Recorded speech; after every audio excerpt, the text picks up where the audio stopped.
নমস্কার বন্ধুগণ। তো আজকে দুপুরটা খুব সুন্দর ছিল, ওয়েদারটা একদম ভালো, মেঘলা মেঘলা। তো একটু ভ্যাপসা গরম ছিল। যাই হোক, তো বিয়ের পর আমার হচ্ছে প্রথম ঘোরা, আর কোথায় যাচ্ছি সেটাও তোমরা জানতে পারবে। তো আমার বাড়ি থেকে প্রায় 40 থেকে 45 মিনিটের ডিস্ট্যান্সে হচ্ছে দক্ষিণেশ্বর মন্দির। তো কিছুক্ষণ জার্নি করার পর আমরা যথারীতি পৌঁছে গেছিলাম আমাদের গন্তব্যস্থলে। তো সেখান থেকে আমরা ফুলের ডালা টালা কিনে নিলাম, আর যেহেতু ফোন অ্যালাউ করা যায় না, তো ভেতরে আমি কোনো ক্লিপ নিতে পারবো না, এটাই স্বাভাবিক। তো পুজো দেওয়ার পর আমি আমার বরকে বলছিলাম আমার একটা ক্লিপ নাও, কিন্তু কি বিচ্ছিরিভাবে নিচ্ছিল। যাই হোক, তো এখান থেকে পুজো দিয়ে আমরা বেরিয়ে গেছিলাম আর এক জায়গায়, যেখানে আমার শাশুড়ি মার যার খুবই ইচ্ছা ছিল, আদ্যা মন্দির। তো সেখানে মন্দিরের সামনেটা প্রায় এরকম ছিল, আর সেখানেও ভেতরে ফোন অ্যালাউ করে না।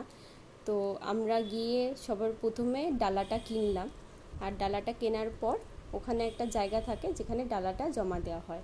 6টা থেকে পুজো শুরু হয়, আর পুজো শুরুর সময় মন্দির যখন দরজা খোলা হয় তখন ফোন টোন কারুর কেউ অ্যালাউ করে না।